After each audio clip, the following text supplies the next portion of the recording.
Quel est le pays qui massacre le plus, qui fait souffrir le plus les femmes au monde aujourd'hui? Le Mexique. Le nombre de charniers de femmes tuées, égorgées, etc. le long de la frontière américaine, et certains disent que c'est pour notamment du trafic d'organes, pour que les riches américains aient des reins et des poumons et des machins mexicains pratiquement gratuits. Voilà un pays où les femmes sont massacrées, mais alors vous n'avez aucune idée. Pourquoi on ne parle pas du Mexique? On ne dit jamais les femmes mexicaines sont opprimées. Bon, alors parlons d'oppression. On ne le dit pas, je suis désolé. Le voile, elles sont opprimées, mais les Mexicaines, non. Bon. Oppression. Alors, dites-moi s'il vous plaît, quelle est la femme la plus opprimée? Quelle est la femme la plus dégradée? Celle à qui on impose la pornographie ou celle à qui on met un bout de chiffon sur la tête? C'est deux sujets différents. Quelle est la plus dégradée? Quelle est la plus dégradée? Moi, je suis pour une armée pour libérer la femme américaine de la pornographie. Parce que j'estime qu'une femme soumise à la pornographie, c'est infiniment plus dégradant, plus oppressant pour les femmes qu'un simple voile. Ceci dit, je ne défends pas le voile, j'en ai rien à fiche. Qu'une femme porte le voile ou qu'elle ne le porte pas, je m'en fous. Bon, maintenant, la neutralité vis-à-vis des enfants, etc., etc. Ne pas afficher ses opinions. Une professeure à HEC Montréal, une collègue, après le 11 septembre, elle venait donner ses cours avec un drapeau américain et un drapeau israélien sur la poitrine. Quelques étudiants se sont plaints, mais rien n'a été fait, elle a continué à le faire. Bon, mes collègues, ils rentrent en classe, ils disent, même pas ce qu'ils sont, mais tout ce qu'ils disent est de droite. Tout ce qu'ils disent, c'est néolibéral. Quand vous dites le marché, vous dites que vous êtes de droite.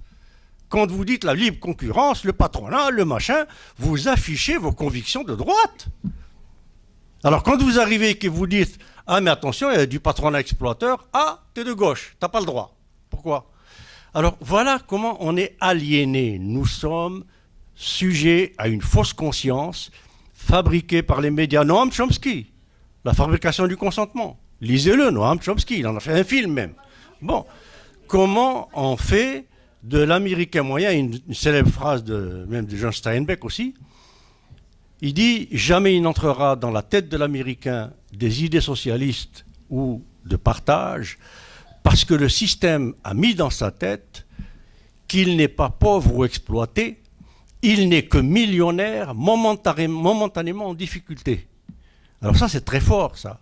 Bon, alors l'oppression des femmes, moi, j'aimerais bien savoir, sous prétexte de laïcité, moi, je n'admets pas que sous prétexte de laïcité, on stigmatise les minorités et je suis contre toutes les injustices. Je ne défends personne, je ne défends aucun islam, aucun islamisme. Je défends des gens qui sont victimes de radio poubelles, qui disent des horreurs. Écoutez la radio poubelle, toutes les horreurs qu'on dit sur elles, etc., etc. Et plus on en parle, plus on en fait un étendard de ceci, de cela, etc., plus on va renforcer le problème. Alors écoutez, moi je n'ai aucun droit de dire qu'une femme qui porte un voile ou qui porte un bateau à voile sur sa tête, je n'ai aucun droit de dire tu es opprimé ou tu ne l'es pas, c'est elle qui en est juge et qu'elle fasse ce qu'elle veut.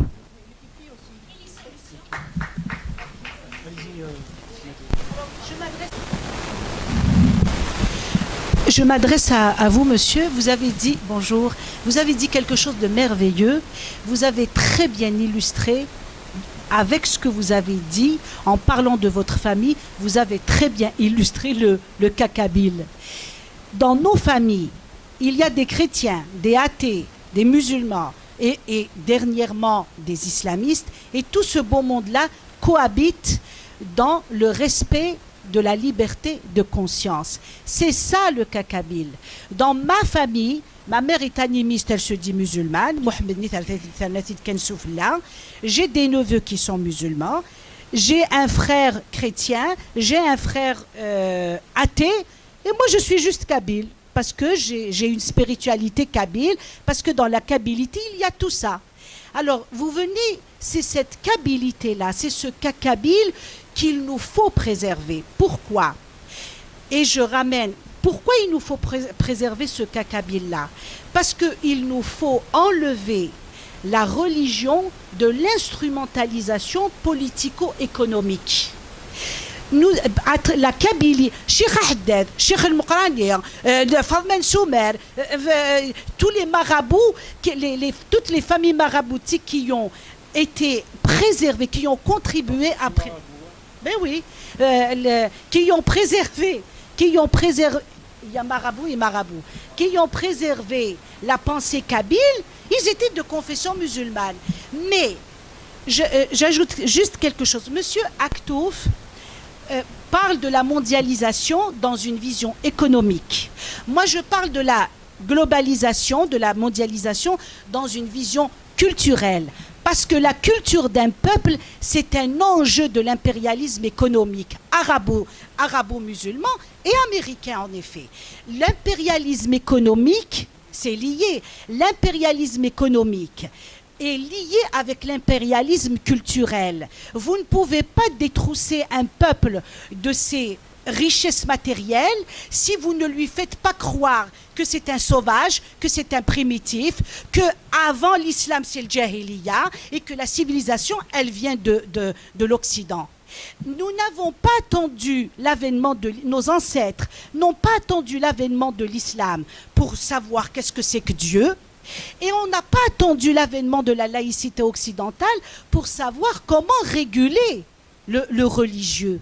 Justement, c'est cette culture kabyle-là, algérienne, amazigh, nord-africaine et africaine, qu'il nous faut consolider pour justement ne pas tomber dans l'impérialisme économique. Et l'impérialisme économique aujourd'hui, il est concocté par l'impérialisme culturel et économique et militaire arabo-musulman,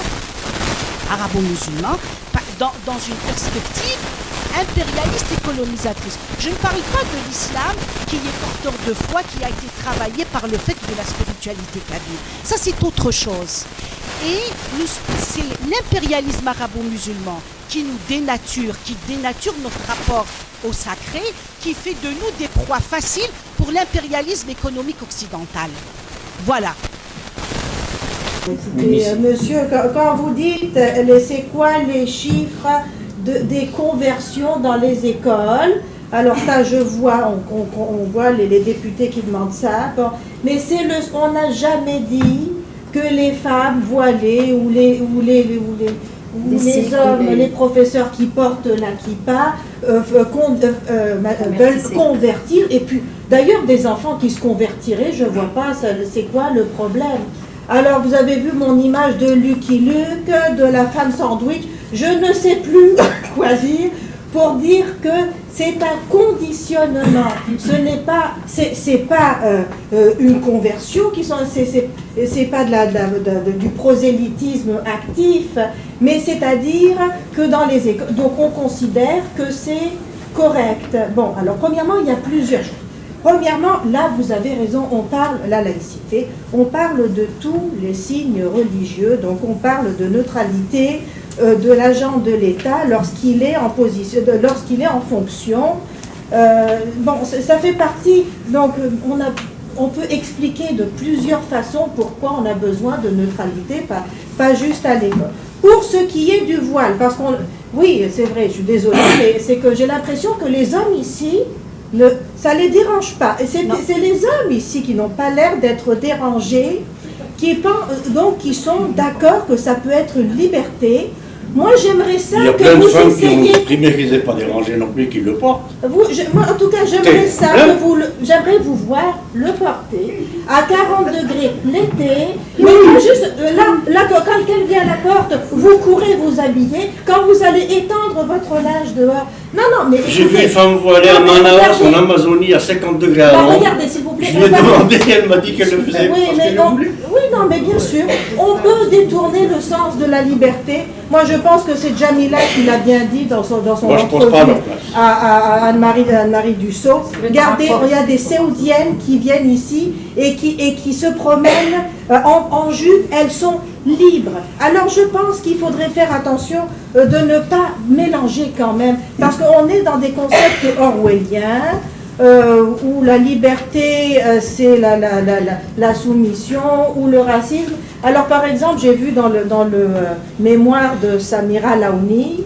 Alors elle explique, elle dit oui, alors on brime la liberté de ceux dont c'est l'obligation dans la religion. Alors voilà, bon, alors j'ai l'impression, bon, alors on essayait donc le voile, ce que je dis, c'est que ça, premièrement, oui, il y a les autres signes religieux, mais c'est double le voile, même c'est triple. Alors il y en a qui disent que c'est politique, donc ça contrevient à la neutralité politique, ça contrevient à la neutralité religieuse et ça contrevient aux valeurs fondamentales de l'égalité entre les hommes et les femmes. C'est parce qu'un choix que fait une femme, c'est pas parce que c'est un choix d'une femme que c'est un choix féministe. Ici, on parle de valeurs, enfin de biens communs, de messages qu'on transmet.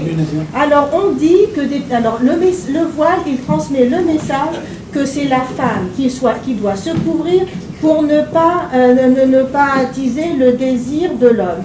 Alors c'est sexiste, on ne peut pas dire, et l'école, c'est contre les valeurs de l'école, ça devrait être contre les valeurs de l'école. Et donc non, on ne peut pas le banaliser, on ne peut pas dire c'est rien. Merci. Quelles sont les deux religions dans lesquelles les femmes sont les plus infériorisées? Les juifs, j'ai eu des étudiants juifs qui refusaient d'aller dans les classes parce que c'était des femmes. Et les mormons. On a arrêté un quart de 25 femmes, dont une jeune fille de 12 ans qui était destinée au chef mormon de Seattle, entre Vancouver et Seattle. Est-ce qu'elle enseigne à l'école avec un Alors pourquoi on en un signe? Mais oui, mais vous dites que les femmes sont infériorisées et sont aussi infériorisées par les mormons. Elles sont plus infériorisées par les juifs. Oui, mais on parle du cas ici. Qui vous voyez dans les écoles? Les enseignants qui parlent portent de quel signe? Merci.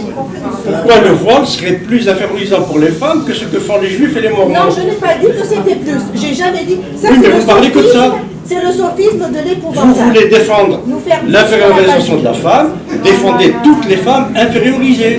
Oui. C'est bon. Pas juste les musulmans. Est-ce qu'on pourrait se défendre nous déjà? Nous en tant que femmes ici. Voilà. Ok, allez-y, quand même. Bon, moi, je vais essayer Une certaine confusion pour l'intervenant qui parlait de l'assimilation. La laïcité ne va pas engendrer l'assimilation. Au contraire, c'est justement le respect de cette pluralité-là parce que on ne parle pas d'interdiction de ces signes-là dans tout l'espace public. On parle dans des situations bien précises. Principalement, pour moi, ce qui m'intéresse plus, c'est par rapport à l'école. Et c'est à l'école qu'on immunise l'enfant par rapport à toute manipulation d'où qu'il vienne. Que ce soit manipulation endoctrinaire, idéologique ou autre. Donc, il faut être bien clair. La laïcité, son intention, ce n'est pas d'assimiler. Au contraire, c'est de s'inscrire, on peut dire, dans une communauté universelle. C'est-à-dire qu'il y a certaines valeurs qu'on devrait tous partager parce qu'ils sont universels. Il fallait les universaliser et je pense justement que l'islam devrait faire un effort parce qu'il devrait être aussi une problématique au niveau interne.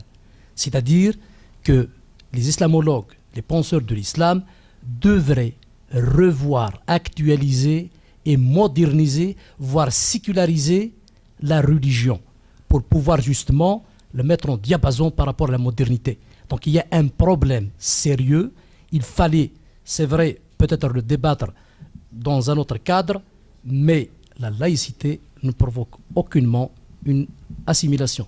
Son objectif, c'est de vivre ensemble, c'est de créer des conditions pour que tout le monde puisse s'exprimer dans un cadre bien déterminé qui est justement la communion. Merci.